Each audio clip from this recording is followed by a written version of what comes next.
economy in the world, will be the largest. The first time I came to China, it was in the early 1990s, and I was in Shanghai, and I went to the old Shanghai Stock Exchange, which I went in and they said, no pictures, no pictures. At first I thought it was for security reasons. They didn't want any pictures in the stock market. But instead I realized they didn't want people to see how dingy the Shanghai Stock Exchange was. And a couple blocks away on the Bund, I went to a meeting with a company called Shanghai Lujiazhui Finance and Trade Zone Development Company. They said, this is what Pudong is going to look like in a very short period of time. There was nothing there. So how you could go from essentially nothing in Pudong to Manhattan in 10 years, I said, there's no way, this is impossible, this would never happen. And I've never been more wrong about anything in the investment world in my life. The changes that I saw from the early 90s over the next 10 years were extraordinary, and the pace of change has never stopped. One of the reasons why things happen so much faster here than what we're used to at home is because China is still in the midst of what some economists describe as their economic takeoff phase. This is the process in which the majority of the working population moves from agricultural jobs to tech and industry, and moves from the countryside to the cities.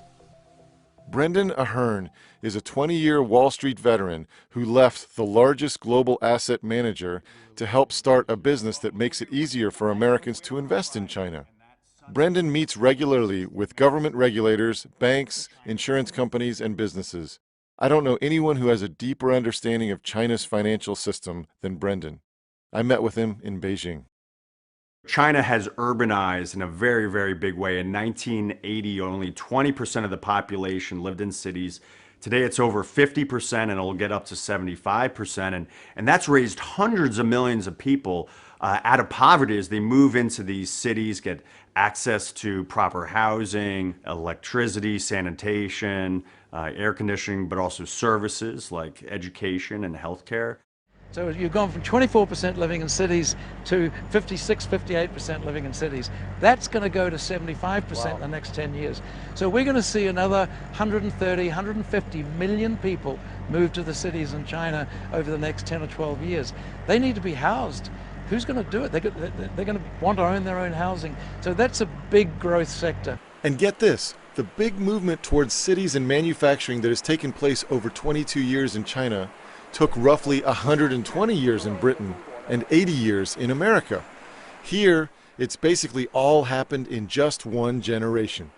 I know it's probably no surprise to you to learn that China has advanced rapidly over the past few decades, and millions of people have moved out of poverty into the middle class and even into millionaire status. But here's the thing. What Americans don't realize is this. China is no longer simply a nation that produces cheap t-shirts and knockoffs. Wang Hao is the head of Sigma China. Sigma is the world's largest independent camera lens manufacturer, headquartered in Japan. In the past, made in China, this label means the low value added services, low quality products.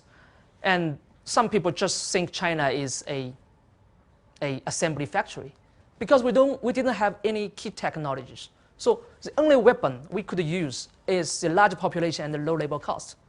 But now things are quite different now. So we are moving forward with the backup of government, I will say, sometimes, moving forward to the upstream of the value chain. My view about China was 15 years out of date. You know, I expected to come to China and see bicycles, to see people just crowded in the subways. And I saw that. I mean, there are many, many different Chinas, but I also saw a lot of wealth. I saw a lot of passion, a lot of energy, and just a much more modern society than I ever expected. And China eventually became my life. James Early is another American who was quick to recognize the opportunity in China today. He's the former director of research at one of the world's largest independent financial research firms. People are missing everything that's going on here, how fast things are moving. In many ways, the country has become more sophisticated and advanced than anything we're used to in America, which is why China is creating more millionaires than anywhere else on Earth, and why so much money is flooding in. Let me show you one example of what I mean. One of the first things you notice when you move about in China is that almost no one, including street vendors and even homeless beggars, use cash anymore. Regular money, as most of us know it, has simply disappeared. I almost forgot how fast growing of the mobile internet and online payment. Roughly like 2 or 3 years ago, I have to, carry a big wallet with a lot of changes. So you have to pay like cash or credit cards whenever you go. You have to withdraw cash, when you have no cash available, you have to find the ATM machines. But right now for here, in Beijing, not just in Beijing, even in my hometown, I don't need to carry a wallet at all. I mean, literally no cash at all. So you don't carry any cash? No. Every I can day? live like every day full. No credit cards? No credit card, no cash. Even for a full year, it's, I don't need any cash at all. The only thing concerns me is the battery of my mobile phone. That's great. Yes. Yeah. So if your battery dies, you don't have any money. Yeah. Well, yes, that's right. Bob Van Dyke is the CEO of Naspers, one of the biggest technology investors in the world.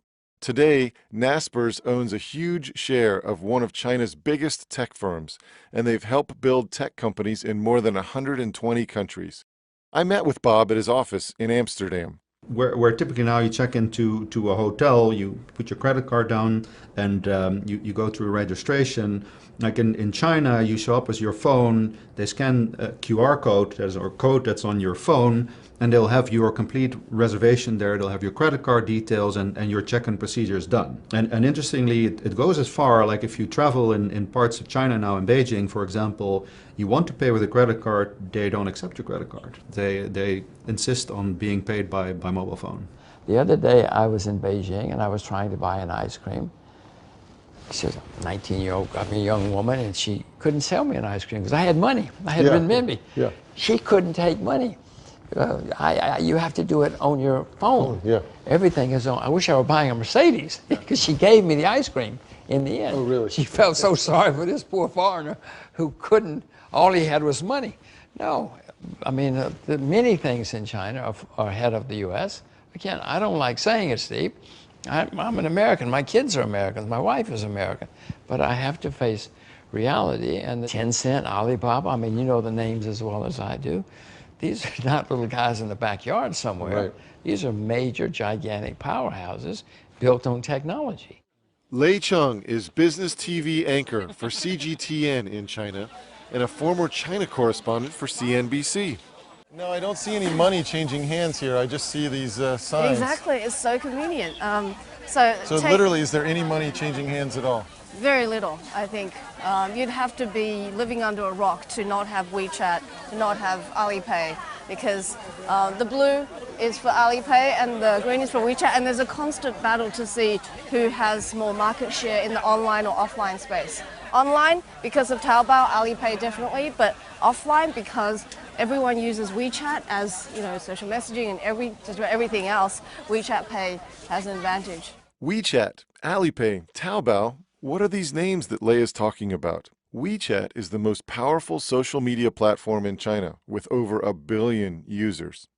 It's like Facebook, but on steroids. You can use it not only for communicating with friends and family, but for business dealings, for setting up doctor's appointments or dinner reservations, for paying bills, even for paying your taxes. Taobao is the largest e-commerce website in the world, bigger than Amazon. And Alipay is another mobile payment app which, with WeChat Pay, are the 2 most popular apps in China for paying for everything with your mobile phone. It's amazing. Every time I come to China, I see fewer coins and bills. So I asked Lei Cheng about the virtual disappearance of all types of physical money. So how long has this been, though? Because I was here just a few years ago. And people still had coins and notes? Yeah, as little as 5 years ago, this didn't exist. Well, it was 5 years, it's a long time in China. Right, and today, do you use cash for anything? Very, very little. Yeah. Do you carry cash? No. I've got my produce here, I've got my sunglasses, and I've got my phone. And this is why even pickpockets are becoming unemployed in China, because they can't steal phones because everyone's holding them. They can't steal money anymore. Nobody carries money. Right. And that is what is leading this new cashless society. You can see it in action everywhere, and many times it's paired with other really interesting new technologies.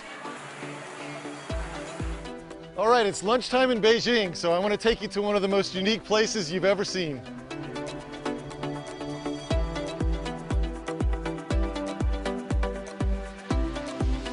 So here's what's unique about this place. There are no servers at the tables. All of your food travels down all of these tracks, goes right in front of you at the individual table. Let's get started and order us a burger. This is the way it goes. We'll find the American burger there. Check out, continue to payments. Select WeChat. Hold up the QR code right here. Now we just wait for our burger.